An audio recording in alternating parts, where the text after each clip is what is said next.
नमस्कार। जय हिंद। आप सभी प्यारे साथियों का स्वागत है विजन इंस्टीट्यूट के ऑनलाइन प्लेटफॉर्म पर।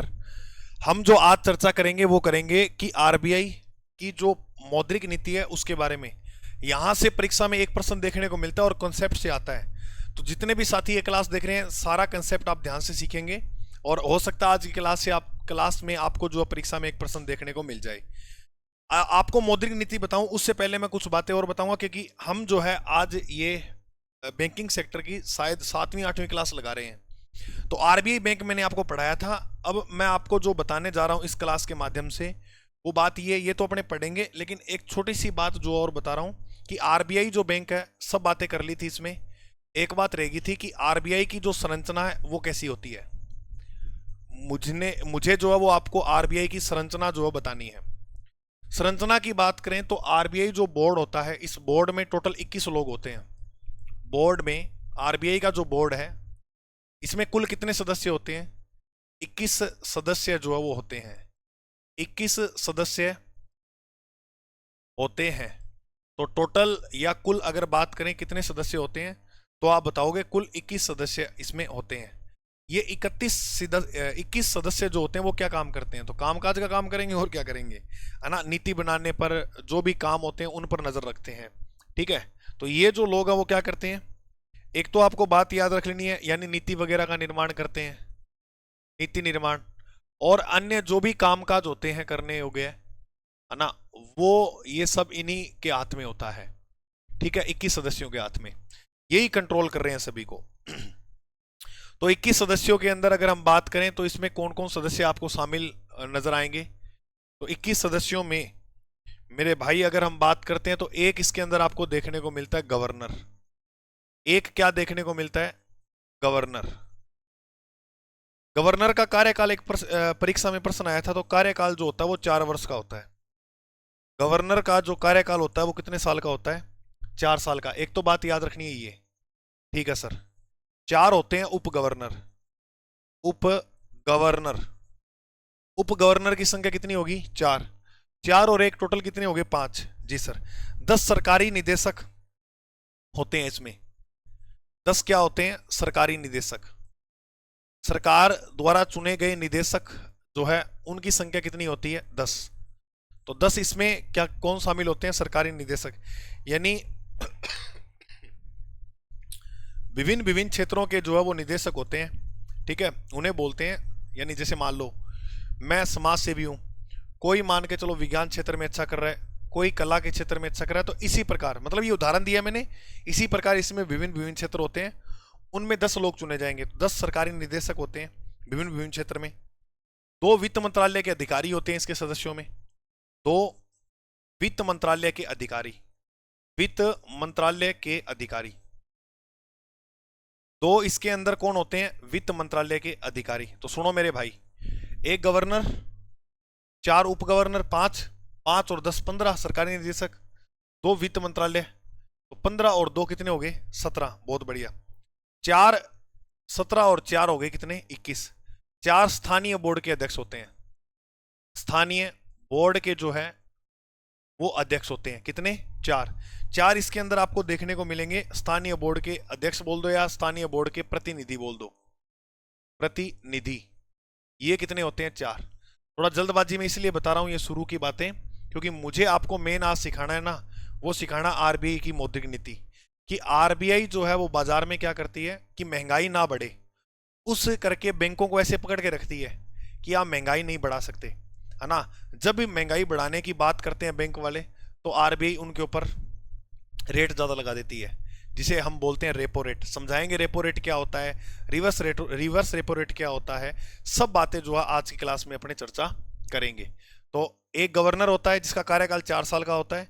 4 उप गवर्नर होते हैं, 10 सरकारी निदेशक होते हैं, 2 वित्त मंत्रालय के अधिकारी होते हैं, 4 स्थानीय बोर्ड के प्रतिनिधि होते हैं, है ना।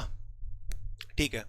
अब मैंने यहां पर बताया है 4 स्थानीय बोर्ड के प्रतिनिधि होते हैं। इसका मतलब स्थानीय बोर्ड भी कितने हैं? तो याद रखना आप, स्थानीय बोर्ड भी 4 हैं।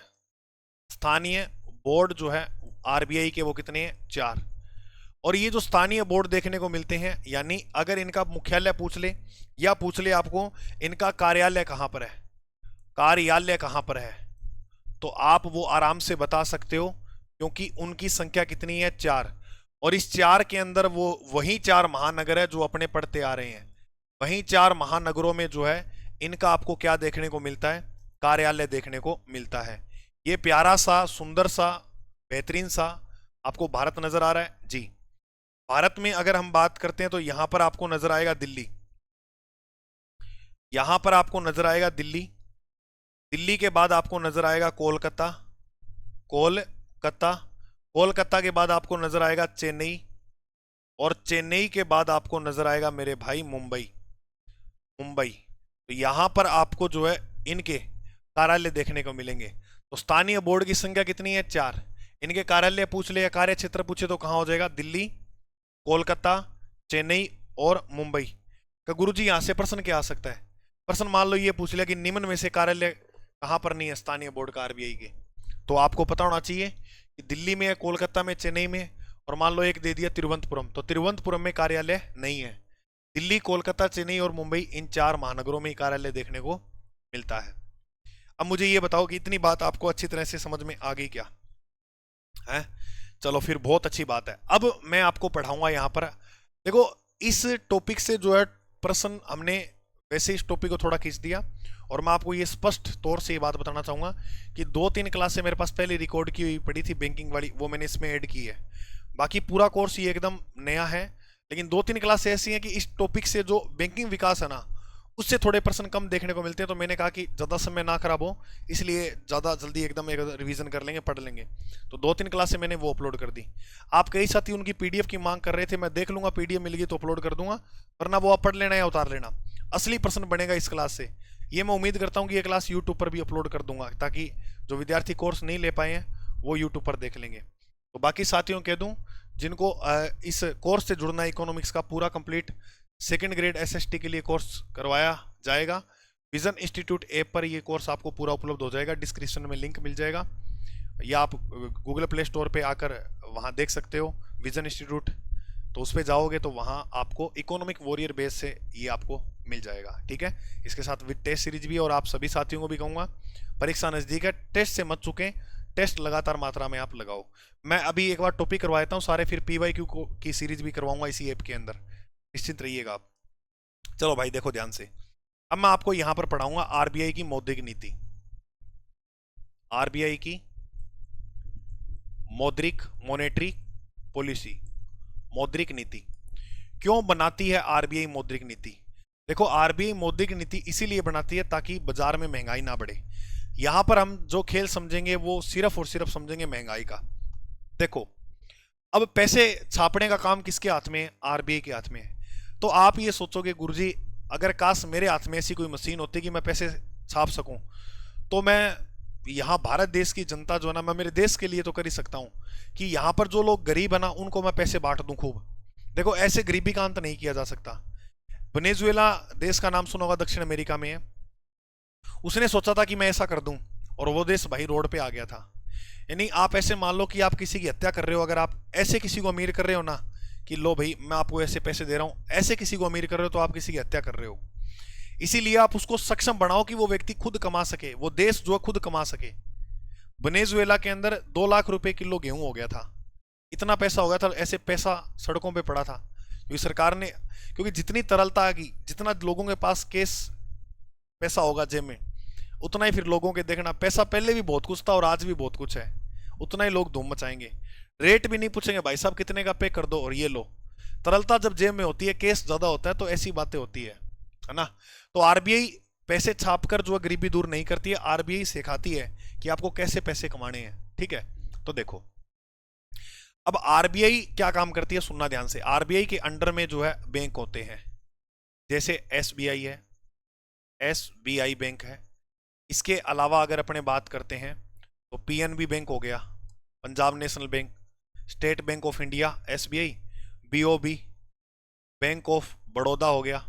इसके अलावा अगर बात करें तो यूको बैंक और कमर्शियल बैंक बहुत हैं, यूको बैंक हो गया। देखो ये बैंक जो है वो जनता को लोन देते हैं, लोगों को लोन देते हैं, है ना, ये लोगों को लोन देते हैं। लेकिन इन्हें लोन कौन देता है? बैंकों को लोन देता है आरबीआई, इसलिए इसे बैंकों का बैंक कहा जाता है, बैंकों का बैंक।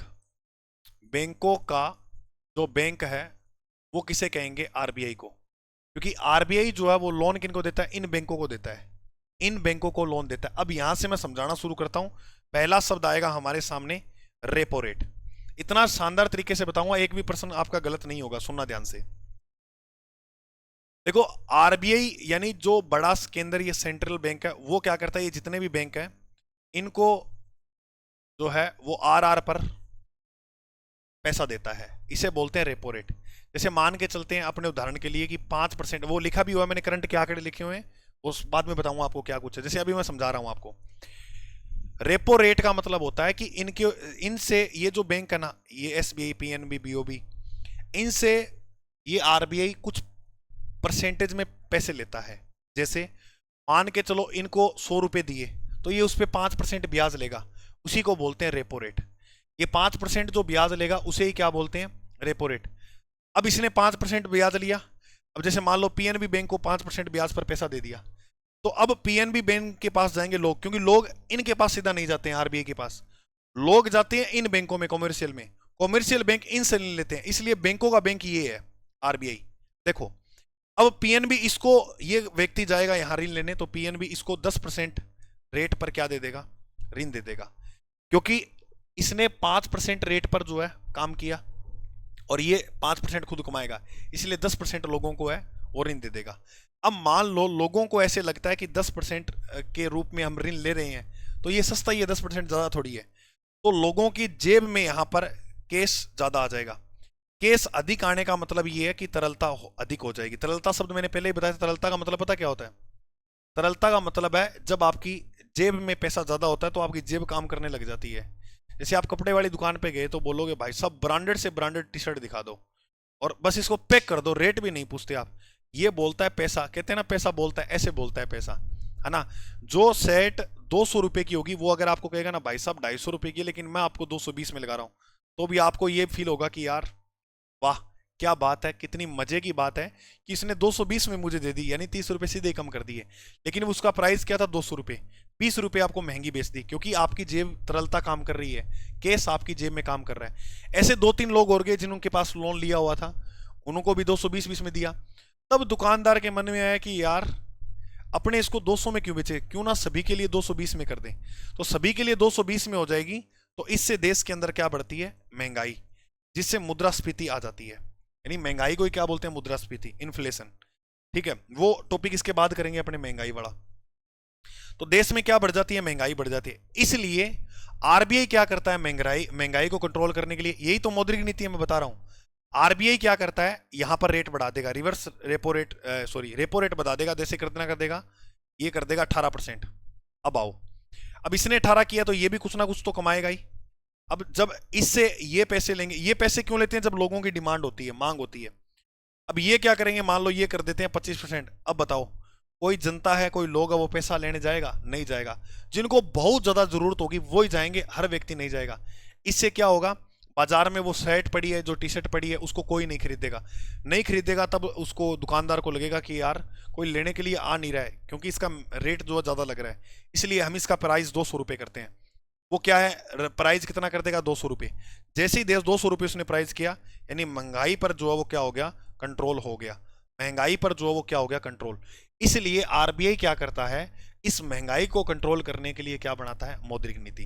तो यहां पर मैंने एक शब्द समझाया, रेपो रेट। रेपो रेट क्या ये होती है? अब होता क्या है, आपने देखा होगा कि बैंक के अंदर छुट्टी छुट्टी सी होती है लगभग, ऐसा देखा होगा आपने, है ना। बैंकों में क्या होती है? छुट्टी होती है। तो छुट्टी का मतलब जैसे देखो, कोई त्योहार आ गया, यानी महीने में आप ये मान लो 10 एक छुट्टियां लगभग आराम से मिल जाती है बैंक वालों को। फिर कई व्यक्ति ऐसे होते हैं जिनको यही नहीं पता कि कौन से शनिवार को बैंक में छुट्टी होगी। संडे को तो होती है, कंपलसरी है। अब कईयों को ये नहीं पता फर्स्ट शनिवार को होगी या कैसे होगी, तो कईयों को ये नहीं पता, इसलिए बैंकों में बहुत लोग कम जाते हैं शनिवार के दिन। तो ऐसे में क्या करते हैं, ये जैसे ये जो बैंक है, इसको पता है कि मान लो 4-5 दिन की बैंक की छुट्टी आ गई है। अब वो 4-5 दिन इनके पास पैसा पड़ा है, तो ये सोचेंगे कि 4-5 दिन जो ये पैसा पड़ा है, हम इसको क्या लोन पे देते हैं। तो ये लोन पर किसको देते हैं? ये जो बैंक होते हैं कॉमर्शियल, ये बैंक जो है वो लोन दे देते हैं किसको? आरबीआई को। आरबीआई को जरूरत नहीं, लेकिन ये कहते हैं कि भाई साहब आपको पैसे चाहिए क्या? बोलेंगे कितने? हमारे पास इतने पैसे हैं। तो ये कहेगा बिल्कुल दे दो। तो इसे बोलते हैं रिवर्स रेपो रेट। क्या बोलते हैं? Reverse repo rate. रिवर्स यानी ये जो कॉमर्शियल बैंक होंगे ये पुनः इसको ऋण देंगे। हमेशा याद रखना, अगर ये ऋण 5% है तो ये हमेशा कम होगा, जैसे 3.45 हो जाएगा या 4% हो जाएगा, यानी ये कम ही होता है, क्योंकि आरबीआई को इतना पैसे की जरूरत नहीं है, ये दे रहे हैं। चलो फिर ये सोचते हैं कि 5 दिन की छुट्टी है, 3% मिले वही बहुत है। तो रिवर्स रेपो रेट का मतलब होता है ये बैंक जब आरबीआई के पास पैसा जमा कराते हैं उसे रिवर्स रेपो रेट बोलते हैं, जब आरबीआई से ये पैसा लेते हैं उसे रेपो रेट बोलते हैं। उसे क्या बोलते हैं? Repo rate. बोलो ये दो शब्द समझ में आ गए क्या आपको? रेपो रेट क्या होती है और रिवर्स रेपो रेट क्या होती है? मैं यहां आपको 6-7 चीजें समझाऊंगा इस क्लास के अंदर, ठीक है?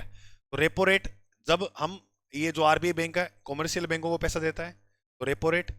जब कॉमर्शियल बैंक आरबीआई को पैसा देते हैं उसे बोलते हैं रिवर्स रेपो रेट। क्या बोलते हैं? रिवर्स रेपो रेट, ठीक है? हाँ, अब मैं आपसे एक प्रश्न पूछ रहा हूँ, जैसे महंगाई को कंट्रोल करने के लिए सरकार क्या करती है, यानी आरबीआई क्या करता है? तो रेपो रेट बढ़ाएगी।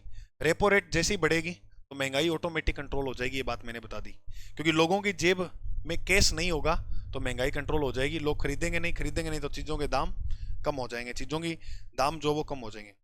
हाँ, ठीक है। तो इसमें एक बात लिख लेना, आगे यहीं लिख देता हूं मैं। सरकार सरकार या आरबीआई महंगाई को कंट्रोल करने के लिए, महंगाई को कंट्रोल करने के लिए reverse repo sorry repo rate बढ़ा देता है। आरबीआई महंगाई कंट्रोल करने के लिए क्या बढ़ाएगा? Repo rate. रेपो रेट को जो वो बढ़ा देता है, ठीक है? हाँ, बोलो इतनी बात आपको समझ में आ गई?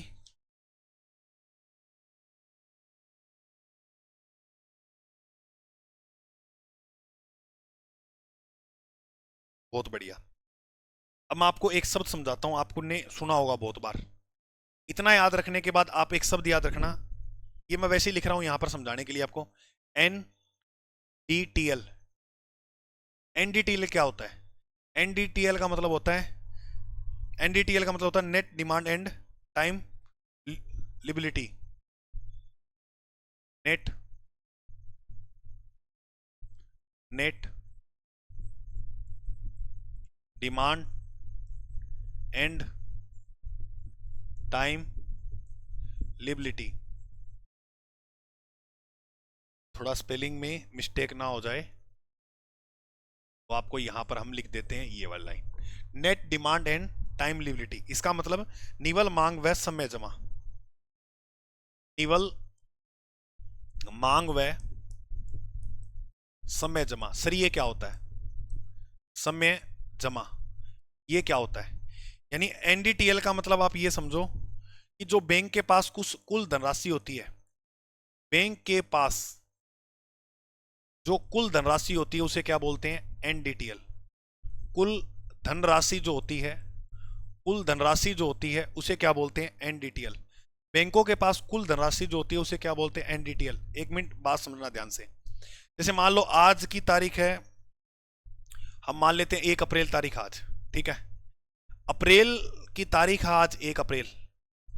1 अप्रैल के अंदर जो है, जैसे 1 अप्रैल 2026 हम मान लेते हैं हम, तो इसके अंदर कितना पैसा आया है, कितना लोग यहां से निकाल कर, यानी जमा कितना करवाया है लोगों ने और निकाला कितना है। अब जैसे उसके बाद यहां पर जितना पैसा बचता है उसे बोलते हैं एनडीटीएल। यानी बैंक के पास जो कुल धनराशि मौजूद में जमा है उसे क्या बोलते हैं? एनडीटीएल। एनडीटीएल बोलते हैं, है ना? प्रतिदिन के लेन देन के पास उसके लेन लेन भी कर लिया, देन भी कर लिया, उसके बाद जो बची हुई राशि होती है उसे क्या बोलते हैं? एनडीटीएल। एक एनडीटीएल समझ में आ गई क्या होती है? एक होता है सीमांत स्थायी सुविधा, है ना, उसे बोलते हैं एमएसएफ। एक ये समझना क्या होता है, इंपॉर्टेंट है। एमएसएफ को इंग्लिश में बोलते हैं मार्जिनल स्टैंडिंग फैसिलिटी।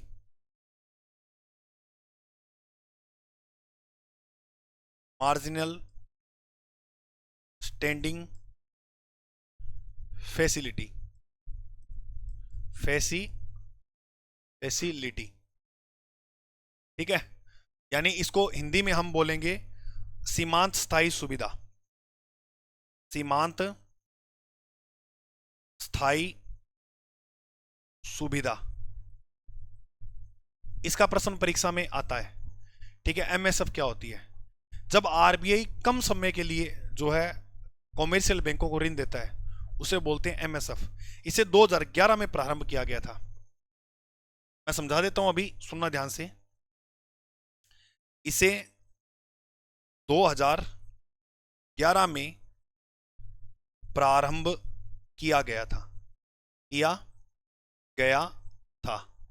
तो एमएसएफ को प्रारंभ कब किया गया था? 2011 में। कब प्रारंभ किया गया था? 2011 में, हाँ, ठीक है, तो याद रखना। अच्छा, एमएसएफ का मतलब होता है एक रात्रि के लिए उधार देता है, ये पैसा ज्यादा समय के लिए नहीं देता, एक रात्रि के लिए ही उधार देता है। एक रात्रि का मतलब अपने ये मान सकते हैं कि सिर्फ और सिर्फ एक दिन के लिए, एक दिन के लिए पैसा उधार देगा, एक दिन के लिए। एक दिन के लिए पैसा जब उधार देता है आरबीआई, उधार देगा, उसे क्या बोलते हैं? उसे बोलते हैं एमएसएफ, यानी मार्जिनल स्टैंडिंग फैसिलिटी, सीमांत स्थायी सुविधा। अब इसके परीक्षा में यहां से 3 प्रश्न बनते हैं, तीनों ही महत्वपूर्ण प्रश्न है। एक होता है एमएसएफ, एमएसएफ ये आपको बता दिया मैंने, फिर भी मैं लिख रहा हूं। एक होता है रेपो रेट, रेपो रेट ये भी मैंने आपको समझा दिया। एक शब्द और देखने को मिलेगा आपको जिसका नाम है बेस रेट। अब सर बेस रेट क्या होता है? अभी बताते हैं आपको कि बेस रेट क्या होता है। हाँ, ठीक है, बेस रेट जो है वो क्या होता है? नहीं सॉरी, बेस रेट की बजाय आप बैंक रेट लिखो यहाँ पहले। बेस रेट अलग होता है, वो बताऊंगा मैं आपको।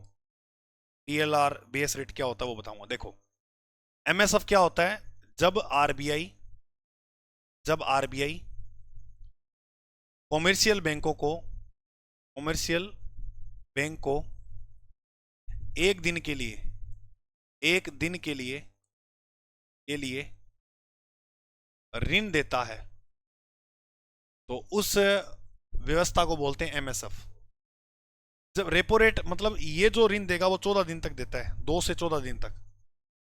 2 से, कौन देगा? आरबीआई देगा ऋण 2 से 14 दिन तक, बस इतने समय के लिए देते हैं, ज्यादा नहीं देते। ऋण देते हैं या देता है आरबीआई, 2 से 14 दिन तक ऋण देगा, उस सुविधा को बोलते हैं रेपो रेट। रेपो रेट पे 14 दिन तक बिल दिया जाता है, ये भी याद रखना, प्रश्न इंपॉर्टेंट है। 14 दिन से अधिक, 14 दिन से अधिक, अधिक मतलब फिर कितना भी समय हो, अधिक के लिए आरबीआई ऋण देता है उसे बोलते हैं बैंक रेट। आरबीआई ऋण देता है उसे क्या बोलते हैं? उसे बैंक रेट। ये 4-5% के आसपास ही होती है ये सभी, कभी 3-4% ये हो जाती है, कभी 4 पॉइंट समथिंग ये हो जाती है, कभी 5%, तो इसके आसपास ही रहती है ये। आपको बता दूंगा कैसे कितनी रहती है। एक बार परीक्षा में प्रश्न पूछा गया था क्या, कि अल्पकालीन समय के लिए ऋण आरबीआई जो देता है वो कौन सा रेट का यूज करता है? एमएसएफ का करता है, रेपो रेट का, या बैंक रेट का? अब अल्पकालीन का नाम लेते ही आप, मुझे पता है कि एमएसएफ करोगे, लेकिन परीक्षा में प्रश्न जो है वो उत्तर माना गया था ये, या कैसे अभी बताता हूं। अल्पकालीन समय के अंदर काउंट इसे किया जाएगा। अल्पकालीन समय के लिए अगर आरबीआई ऋण दे रहा है तो वो किसका रेट का यूज करेगा? रेपो रेट का। अति अल्पकालीन, अगर ये प्रश्न आ जाए ना, अति अल्पकालीन यानी बहुत ही कम समय के लिए, अल्पकालीन समय के लिए ऋण देता है तो उसे बोलते हैं एमएसएफ। क्या बोलते हैं? एमएसएफ। तो इतना अंतर है इसमें। अति नाम आ जाए, अति अल्पकालीन यानी बहुत कम समय के लिए, अल्पकालीन आ जाए यानी 2 से 14 दिन तक के लिए, और बृहदकालीन या लंबे समय के लिए ऋण देता है, समय के लिए ऋण देता है, ऋण देता है, तो उसे बोलते हैं बैंक रेट। अब मैं आपसे एक प्रश्न पूछ रहा हूं, मान लो ये 3 ऑप्शन है, मैं ये पूछूं कि आरबीआई सबसे ज्यादा किस रेट का यूज करता है, तो वेरी इंपॉर्टेंट है रेपो रेट का। आरबीआई सर्वाधिक इसी रेट का यूज करता है। तो गुरुजी बहुत तेज पढ़ा रहे हो आज, अरे समझ में आ रहा है? नहीं आ रहा, समझ में आना चाहिए, ऐसे थोड़ी है कि आराम से पढ़ाता रहूंगा। आप 2 की स्पीड पे देखते ही हो क्लास से कई बार, तो इसलिए पढ़ा रहा हूँ क्योंकि मैं इस क्लास में टॉपिक खत्म करना चाहता हूँ, और जितनी बात मैंने सोची है उतनी बातें आपको इस एक क्लास के अंदर उपलब्ध करवाऊंगा मैं, इसलिए थोड़ा तेज पढ़ा रहा हूँ। एमएसएफ क्या होता है ये समझ में आ गया, रेपो रेट समझ में आ गया, और बैंक रेट, ये लंबे समय के लिए ऋण दिया जाता है, इसे बोलते हैं बैंक रेट। ये तीनों काम कर कौन रहा है? आरबीआई करता है। ऋण देने का काम कौन कर रहा है? आरबीआई। इसीलिए आरबीआई को बोलते हैं बैंकों का बैंक बोलते हैं। अच्छा, अब जो बेस रेट नाम आया था वो क्या होता है, 1 मिनट में समझा देता हूं। एक नाम आपको देखने को मिलता है बेस रेट, क्या देखने को मिलता है? Base rate. और एक नाम देखने को मिलता है पीएलआर, पीएलआर। ठीक है, ज्यादा इनमें बड़ी फुल फॉर्म में इनके अंदर खो जाना, इतना आपको याद नहीं, देखने इतना करना नहीं है। हाँ, वैसे मैं इसका पीएलआर का प्राइमरी लेंडिंग रेट होता है, कोई बड़ी बात नहीं है, इसको इधर समझना। देखो बिल्कुल सिंपल है। बेस रेट और पीएलआर का मतलब क्या होता है? जैसे मान के चलो, मान लो यहां पर एक व्यक्ति है जिसका नाम है श्याम राम, जो भी है, राहुल, मोहन, जो भी व्यक्ति है, ये बैंक के पास ऋण लेने के लिए जाता है। ठीक है, और एक व्यक्ति यहां पर ये है जिसका नाम है राम। अब मान के चलो राम जो वो उद्यमी है, और राहुल ने खाता बैंक में जो खुलवा रखा है वो ऐसे खुलवा रखा है कि छात्रवृत्ति आएगी बेरोजगारी भत्ता आएगा, इसके लिए खुलवा रखा है। अब राहुल जाके कहेगा बैंक वालों से कि मुझे ऋण चाहिए, तब बैंक वालों को लगेगा ये खुद फर्जी है क्योंकि इसके पास खुद खाते में पैसे नहीं रहते, तो ये तो डुबा और देगा, तो इसको पीएलआर पे ऋण दो। पीएलआर का मतलब होता है इसमें रेट ज्यादा होती है बैंक की, 14-15% के हिसाब से रेट दे दो, क्योंकि इतने ज्यादा हम परसेंटेज लेंगे तो ये मतलब ऋण नहीं मिलेगा। लेकिन एक होते हैं बैंकों के फेवरेट ग्राहक, जैसे राम है। राम जो है वो उद्योगपति है, क्या है? उद्योगपति। और इसे 1 करोड़ रुपया चाहिए, इसने कोई बेरोजगारी के लिए, कोई छात्रवृत्ति के लिए जो है खाता नहीं खुलवा रखा। तो राम जाएगा, कहेगा कि मुझे लोन चाहिए, ये कहेगा आओ आओ आओ बैठो, कुर्सी लगाएगा और चाय पिलाएगा, इनको कॉफी पिलाएगा, जूस पिलाएगा, कहेगा बिल्कुल बताओ कितना चाहिए। ये इन्हें 8%, 7%, 9% की रेट पर जो है ऋण दे देता है, क्योंकि इनको बैंकों को ट्रस्ट होता है कि इनका पैसा कहीं नहीं जाएगा, इन पर थोड़ा कम ट्रस्ट होता है इसलिए। और ये कभी कभी आते हैं तो कहेगा कि टिका के इनसे पैसे लो। अब ये इनको पता है कि अगर इन पर ट्रस्ट बना लिया तो ये फिर करोड़ों रुपए लेकर जाएंगे, और चाहे 8% भी हमें करोड़ रुपए का दे रहे हैं तो हमें तो लाभ ही है। तब बैंक वाले जो वो क्या करते हैं, इनको जो है उद्योगपतियों को ऋण देते हैं, तो उसे बोलते हैं बेस रेट। उनको बेस रेट पे ऋण देते हैं, यानी जो फेवरेट ग्राहक होते हैं उनको बेस रेट पे ऋण देते हैं, और जो फर्जी ग्राहक ये उनको मानते हैं उनको पीएलआर पे जो है ऋण दिया जाता है। तो मैं उम्मीद करूंगा कि आपको ये बात समझ में आ गई होगी। ठीक है, चलिए अभी और समझेंगे।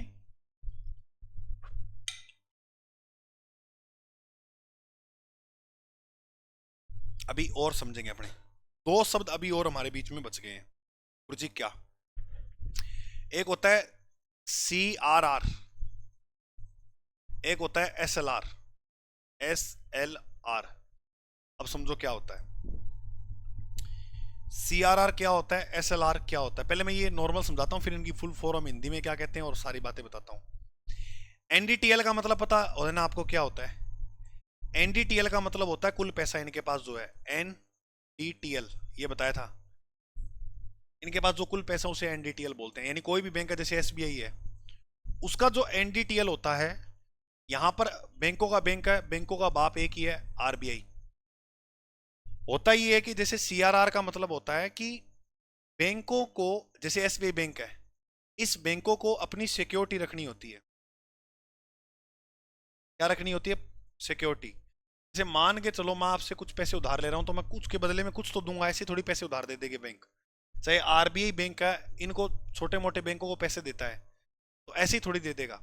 तो इसलिए क्या लेता है? ये सिक्योरिटी लेता है। क्या लेता है? सिक्योरिटी। तो यहां पर जैसे मान के चलते हैं RBI ने CRR लिया 3%। CRR का मतलब क्या होता है? सिक्योरिटी होता है। याद रखना, सिक्योरिटी पर कभी भी रेट नहीं मिलता है, ब्याज जो है वो नहीं मिलता है सिक्योरिटी पर। अभी ये कहेगा बैंक SBI 3% का ब्याज दो, कहेगा किस बात का? सिक्योरिटी पे कोई ब्याज नहीं मिलता। अब मान लेते हैं NDTL, इनके पास कुल कितना परसेंट पैसा था? 100% पैसा था। 100 में से 3% तो CRR ले लिया किसने? RBI ने, यानी सिक्योरिटी ले ली। मान के चलो कि जैसे SBI बैंक भाग गया है ना, तो फिर ये बाकी जो लोग हैं उनको 3% में कहेंगे कि ले भाई थोड़े थोड़े पैसे आप रख लो, एक बार हम उस बैंक को ढूंढ रहे, इतने इससे एंजॉय करो, इससे खाओ पियो। ठीक है, तो इसलिए 3% जो है CRR रखती है RBI। फिर 3% ये रख लिया, बचे 97% पैसे। अब 18% या 19% के आसपास ले लेती है एसएलआर। एसएलआर क्या होता है? ले ये आरबीआई के पास नहीं लेती है। ये एसएलआर का मतलब होता है ये बैंकों के ऊपर ऐसे दबाव बनाया जाता है कि आप न्यूनतम इतने पैसे तो रखोगे अपने पास। सारे पैसे बाजार में नहीं उतार दोगे, क्योंकि उसको महंगाई को कंट्रोल करना है। सारे पैसे बाजार में उतर गए तो फिर महंगाई कंट्रोल कैसे होगी? 3% इसने ऐसे जमा कर लिए, 18% या 17% मान के चलो इन्होंने जो है वो अपने पास रखने के लिए कह दिया कि तुम, जैसे एसबीआई बैंक है तो एसबीआई बैंक आप इतने पैसे तो अपने पास रखोगे, सारे पैसे बाजार में नहीं उतारोगे। क्यों? क्योंकि मान के चलो कोई व्यक्ति आपके पास आता है तो आप ऐसे कहोगे कि मेरे पास पैसे नहीं है, तो कम से कम आपके पास इतने पैसे होने चाहिए, है ना? इतने पैसे 18% ये आपके पास होने चाहिए। ये आप एक तरह से इसको अपने पास रखोगे, ठीक है? अगर जी अगर पास नहीं रखते हैं तो 18%, अगर ये मान के चलो ऐसे 10% ही रख लेते हैं, बाकी बाजार में उतार देते हैं, तो भाई साहब बहुत बड़ा इनके ऊपर क्या लगाया जाता है? जुर्माना लगाया जाता है आरबीआई के द्वारा। इसलिए इनको 18% पैसा रखना होता है, उसे बोलते हैं एसएलआर। क्या बोलते हैं? एसएलआर। 3% सिक्योरिटी देते हैं, उसे सीआरआर बोलते हैं। और 18% पैसा अपने पास रखती है, उसे बोलते हैं एसएलआर। क्या बोलते हैं? एसएलआर। आप सीआरआर भी समझ गए और एसएलआर को भी समझ गए हो। बोलिए, क्या इतनी बात आपको समझ में आ गई? है भाई? हाँ, चलो अब मैं आपको ये बताता हूँ सीआरआर जो है वो क्या होता है। तो सीआरआर का मतलब, अब आप नई लाइन में लिखो CRR, case reverse rate. Case reverse rate. Case reverse rate को हिंदी में बोलते हैं नगद कोष अनुपात।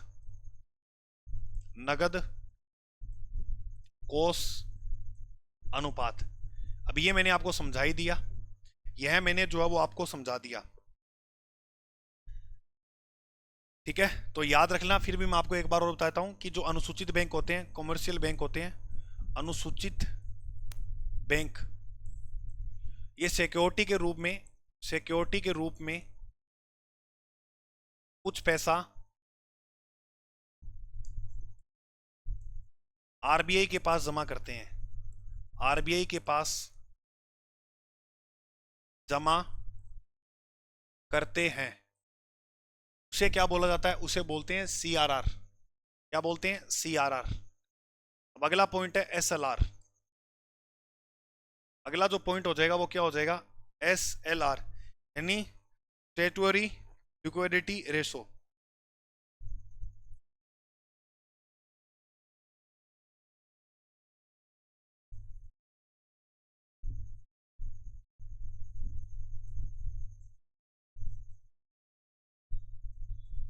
इसका मतलब होता है सांविधिक तरलता अनुपात।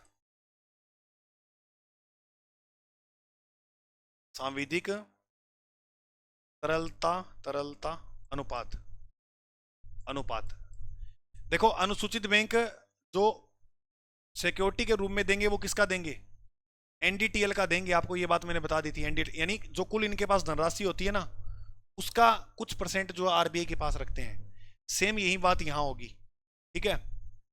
इसमें क्या देखने को मिलता है? इसमें आपको ये देखने को मिलता है कि जो इनका एनडीटीएल है, यानी इनका जो कुल पैसा है, उनमें से कुछ पैसा जो है वो अपने पास रखते हैं, सारा का सारा पैसा जो है मार्केट में नहीं उतार देते। हाँ,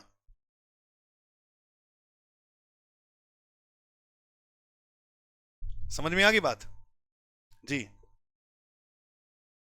हाँ। तो एनडीटीएल का निश्चित प्रतिशत, लगभग वो 18% ही होता है, लगभग निश्चित प्रतिशत अपने पास रखना होता है। अपने पास अनुसूचित बैंकों को रखना होता है। ये जो अनुसूचित बैंक है ना,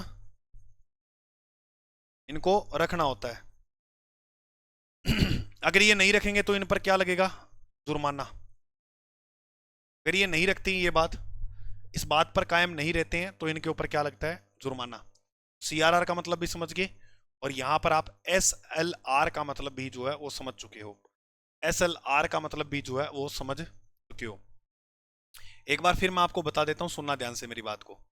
रेपो रेट होती है जब बैंक इन कॉमर्शियल बैंकों को पैसा देता है। रिवर्स रेपो रेट होती है जब कमर्शियल बैंक इनको पैसा देता है। दो बातें ये समझे, दो पॉइंट ये समझे। एनडीटीएल तीसरा पॉइंट है इस क्लास का, कुल जो बैंकों के पास धनराशि होती है लेन देन के बाद उसे बोलते हैं एनडीटीएल। एमएसएफ, इसमें क्या होता है कि एक रात्रि के लिए पैसा दिया जाता है, यानी अति अल्पकालीन समय के लिए पैसा ऋण पर देता है कौन, आरबीआई, इन कॉमर्शियल बैंकों को, उसे बोलते हैं एमएसएफ। रेपो रेट, इसे अगर अपने बात करें तो 2 से 14 दिन तक ऋण देते हैं, उसे क्या बोला जाता है, उसे बोला जाता है रेपो रेट। क्या बोला जाता है मेरे भाई, हाँ शाबाश, रेपो रेट।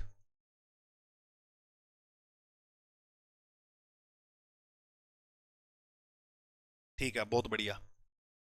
बैंक रेट 14 दिन से अधिक के लिए आरबीआई ऋण देता है, उसे बैंक रेट बोलते हैं, लंबे समय के लिए। अब हमने आपको बेस रेट भी बता दी और पीएलआर।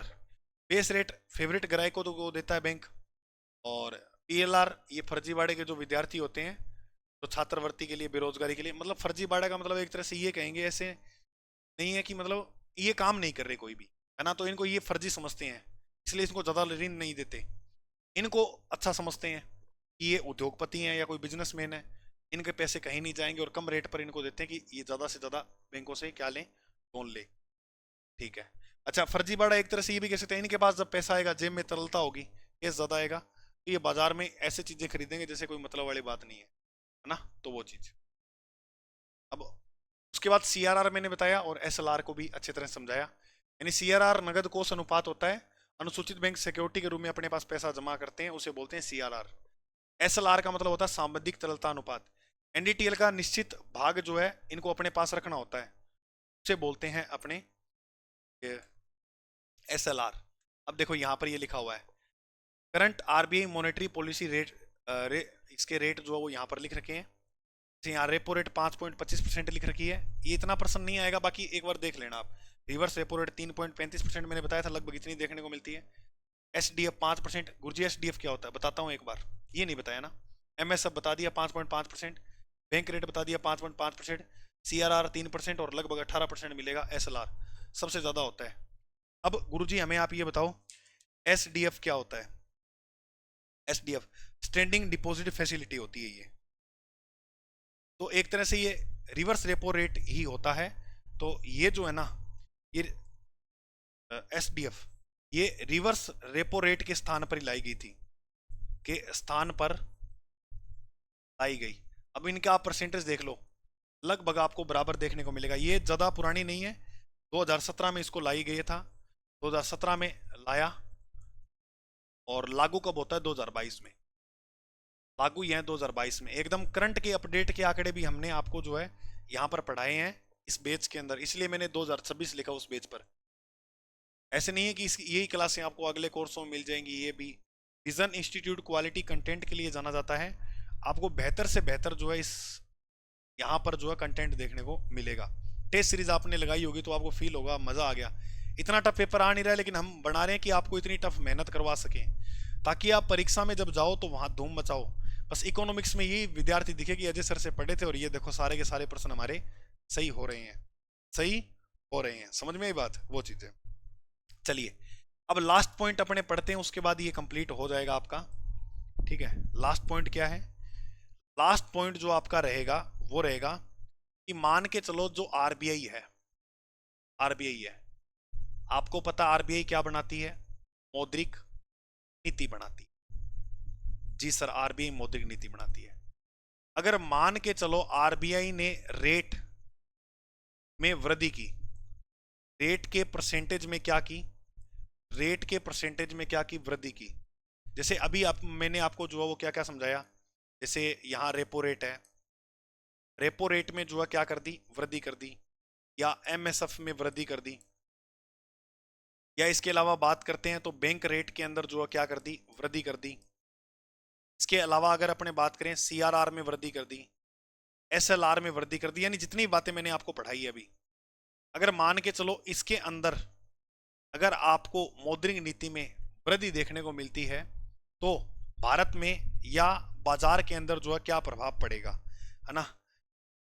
चलिए बाजार में क्या प्रभाव पड़ेगा, तो मुझे ये बताओ, इससे अगर रेट बढ़ी है तो जो ब्याज है, ब्याज वो भी बढ़ेगा। मैंने बताया था ना शुरू में, अगर रिवर्स रेपो रेट बढ़ती है तो जनता को भी फिर ज्यादा रेट लगाकर जो है पैसा दिया जाता है ना, तो फिर ब्याज जो है वो ज्यादा लगाया जाएगा, यानी ब्याज जो है बढ़ेगा। ब्याज जैसे ही बढ़ता है, याद रखना, ये एक लाइन याद रखना बस, ब्याज मेरे भाई जैसे ही बढ़ता है, ब्याज ब्याज जैसे ही बढ़ता है, लोग लोन कम लेंगे। लोग जो है वो लोन, अगर हम बात करें, साख जो है वो घटेगी। लोन जो है वो, जैसे ब्याज ज्यादा हो जाएगा तो लोन कौन खरीदेगा? जब ब्याज की रेट कम होती है ना, यहाँ कम होती है, तो लोग लोन ज्यादा खरीदेंगे। लेकिन यहाँ पर रेट बढ़ा दी है, मोदी की नीति में रेट बढ़ी है, ब्याज बढ़ेगा। ब्याज बढ़ेगा तो लोग जो है वो लोन कम लेंगे, यानी लोन यहाँ पर घटेंगे। लोन घटेंगे तो लोगों की जेब में पैसा जो है, तरलता, यानी अगर हम बात करें केस, वो भी घटेगा, कि लोगों की जेब में पैसा नहीं होगा, वो भी क्या है, घटेगा। जब पैसा घटेगा तो लोग वस्तुओं की जो मांग है, या बात करते हैं जो डिमांड है, वो भी कम कर देंगे। डिमांड घटेगी तो उसके साथ साथ महंगाई भी जो है कम हो जाएगी। लोग खरीदेंगे नहीं भाई साहब चीज़ों को, तो महंगाई भी क्या है, घटेगी। महंगाई भी जो है वो आपको क्या देखने को मिलेगी, घटेगी। हाँ ठीक है, तो सॉरी, पहले मांग घटेगी, मांग घटेगी तो यहाँ प्राइस कम होंगे, यानी मूल्य जो है चीज़ों का घट जाएगा। मूल्य घटेगा तो महंगाई पर कंट्रोल हो जाएगा, यानी महंगाई जो है वो भी घट जाएगी, महंगाई भी घटेगी। ठीक है, तो याद रखना, लोन यानी ब्याज बढ़ता है, यानी रेट बढ़ती है तो ब्याज भी बढ़ेगा। ब्याज बढ़ेगा तो लोग लोन नहीं खरीदेंगे, लोन घट जाएगा। तरलता भी कम, लोगों के पास पैसा नहीं होगा फिर, यानी जेब में तरलता कम होगी, मांग भी घट जाएगी चीज़ों की। अब लोगों के पास पैसा नहीं होगा तो किसका खरीदने का मन करेगा, कोई नहीं खरीदेगा भाई। अब मांग घट जाएगी, मूल्य जो है वो भी घटेगा, और महंगाई जो है वो भी यहाँ पर क्या है, घटती हुई नजर आएगी। जो महंगाई है वो भी यहाँ पर घटती हुई नजर आएगी। तो सिंपल सी बात है। अब मुझे ये बताओ, अब मैं इसका यहाँ पर उल्टा करके आपको समझाता हूँ, उल्टा करके समझाता हूँ। मान के चलो रेट कम करती है आरबीआई, रेट में क्या कर देती है, कमी कर देती है। जैसे मान लो 1% कर दिया रेट, 2% कर दिया, तो भाई साहब अब यहाँ पर ये जो बैंक है, यहाँ पर ये जो बैंक है, इनको 1% में पैसा आया है, मान लो 1% में आया है, तो भाई साहब आगे ये 5% में पैसा देंगे, और 5% में देंगे तो लोग भाग भाग कर जाएंगे लोन लेने के लिए, लोग भाग भाग कर जाएंगे। इसका मतलब ब्याज कम होता है, ब्याज अगर कम होता है, रेट कम होगी तो ब्याज भी कम होगा। अगर मेरे भाई ब्याज कम हुआ तो लोग तो लोन लेने भागेंगे, लोन जो है बढ़ जाएंगे, लोन जो है वो बढ़ेंगे। लोन बढ़ेंगे तो लोगों के जेब में पैसा आ जाएगा, क्योंकि लोन लेंगे तो तरलता आ जाएगी, तरलता भी क्या देखने को मिलेगी, बढ़ेगी। फिर उसके बाद अगर अपने बात करते हैं मांग की, मांग भी यहाँ पर बढ़ेगी फिर, क्योंकि जो लोगों की जेब में पैसा होगा तो मांग अपने आप बढ़ जाएगी।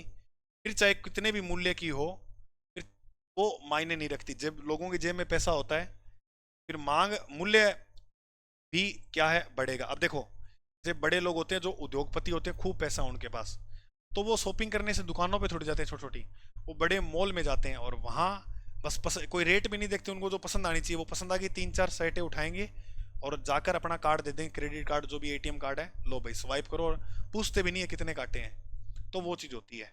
तो यानी मूल्य फिर लोग फिर बढ़ता ही है। मॉल की एक शर्ट खरीदो मॉल में 5,000 की मिलेगी, एक अपने नॉर्मल खरीदते हैं 300-400 रुपये की मिल जाती है। तो वो बात है, जब मूल्य बढ़ेगा भाई साहब महंगाई भी बढ़ेगी, और महंगाई बढ़ेगी तो गरीब लोग मर जाएगा बेचारा, ये बात होती है। समझ में आ गई? तो ये मैं आपको 6-7 बातें आज हमने पढ़ी है, 6-7 बातें जो है आपको पढ़ाई है। मैं आशा उम्मीद करता हूँ ये बिल्कुल सिंपल था, समझ में आ गया।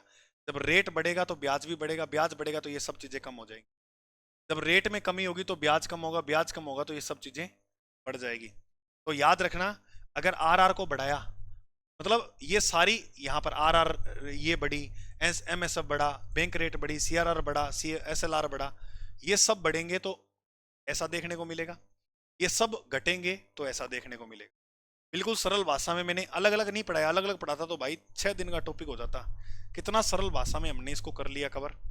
ऐसे ही पूरी इकोनॉमिक्स में पढ़ाऊंगा। बाकी मैं बता देता हूँ ये क्लास यूट्यूब पर मैं करवाऊंगा, और कई साथी कह रहे थे पूरा, मैं बहुत आगे ही पढ़ा रहा हूँ आपको पूरा, ठीक है, तो ये इम्पॉसिबल है मेरे भाई। इस इकोनॉमिक्स को तो ये बेच ही पढ़ाना पड़ेगा, क्योंकि फिर अब आपको वर्ल्ड जियोग्राफी वो पढ़ा ही रहा हूँ इसमें, और इंडिया जियोग्राफी पढ़ा रहा हूँ। इसका मतलब ये नहीं है कि मैं एहसान कर रहा हूँ आपको पढ़ाकर, ये मेरा कर्तव्य बनता है, आपका भाई हूँ, सहयोग कर रहा हूँ जितना होता है। एक ही ये कोर्स ले लेना आपको मैं कहता हूँ। तो ये अपने टॉपिक है, ठीक है, इस इकोनॉमिक्स वॉरियर बैच में इस वीडियो कोर्स के साथ आपको टेस्ट सीरीज भी उपलब्ध मिलेगी, है ना।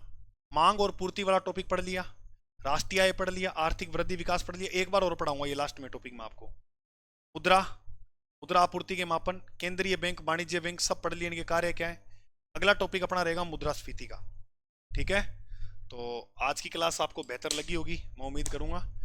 बढ़िया पढ़ो, जी लगा के पढ़ो। जब धूल के कण चमक सकते हैं तो आप क्यों नहीं चमक सकते हो। डीमोटिव मत होया करो।